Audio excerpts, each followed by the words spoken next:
Welcome back. Did you know that when it comes to life-threatening bleeding injuries, after you call 911, you can perform 3 simple blood control techniques that can help save a life. The other day, I spoke to Dr. Kenji Inaba about the importance of people learning these steps with the Stop the Bleed program. Take a look. Dr. Kenji, thank you so much for being here.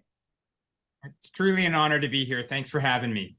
No problem. Can you explain to me what the Stop the Bleed program is? The Stop the Bleed program is a very compact 1-hour program that teaches members of the public, people that have no medical background at all, the basic principles of bleeding control. So essentially, after that 911 call has been initiated, but before EMS arrives, it empowers members of the public to be able to employ these techniques, stop the bleeding, and potentially save a life. So besides, this is a great kind of example, but what are some other examples of why people should learn the Stop the Bleed techniques? That's a great question. This program was initially designed in the context of an active shooter incident, but the reality is all of these techniques are very universally applicable, no matter what caused the injury. And it can be on your drive to work if there's a traffic collision at the side of the road with an injury, or it can be at your own home if there's an injury, for example, in the kitchen with a kitchen knife. Anytime there's active bleeding occurring, these techniques can be used to stop that bleeding before EMS arrives and potentially save a life. I think this is such a good thing to just have in your back pocket. This seems like almost a life skill that we should always kind of incorporate into our learning, right? I could not agree with you more. And it really is designed for everybody. There are no prerequisites for this program. You need to have no medical background at all. Everything is taught from the ground up, and it focuses on just the essential life-saving skills. I love that, because I was just about to ask you, what does the program involve?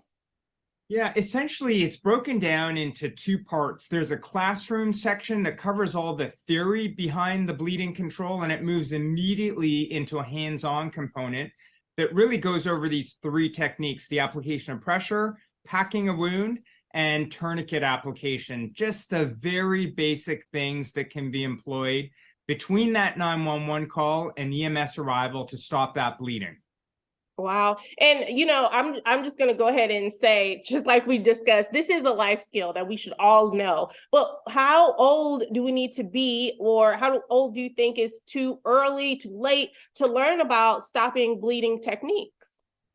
Right now, there's no defined too low of an age, because it really depends on the child's maturity, their physical skill set, and their ability to learn. So we haven't put a lower age limit on it. But what I will say is that the Stop the Bleed Committee of the Committee on Trauma for the American College of Surgeons, we are working right now on a very pediatric-based program to target that very young child. The components of the course will be different, and how it's delivered will also be different. But we feel that everybody should know at least the basics of scene safety to make sure that you are safe and that the patient is safe from any further injury. We need to make sure that everybody initiates that 911 call as early as possible. And then, depending on your age and your capabilities, to initiate some of these life-saving bleeding control techniques. Yeah, and you brought up a good point in the very beginning. These school shootings, now it is almost essential that we teach young people these kind of skills and techniques, even though we kind of wouldn't want to teach them these techniques and hope that they never have to use them. We kind of have to face reality that these might come in handy if they have them just in their back pocket. I agree 100%. It is very unfortunate, but being prepared is critical, ensuring that as many of the students within the student body, and especially the teachers and all of the staff on the school property, to make sure that they're trained and that there's equipment available on scene right there in the school, so that if something should happen, they're able to intervene immediately, especially if they're pinned down, if they're stuck in a classroom, we want the teachers and the students to be able to immediately initiate these life-saving techniques so that they can stop that bleeding and wait for EMS arrival. Dr. Kenji, thank you so much for being here with us today. I really appreciate your time. Can you tell everyone out there where they can go for more information? Truly an honor. The stopthebleed.org website has all the information you could ever want on the program itself and where there might be a course nearby where you live. Thank you so much again for having me. No problem. Thank you so much for being here. Take care.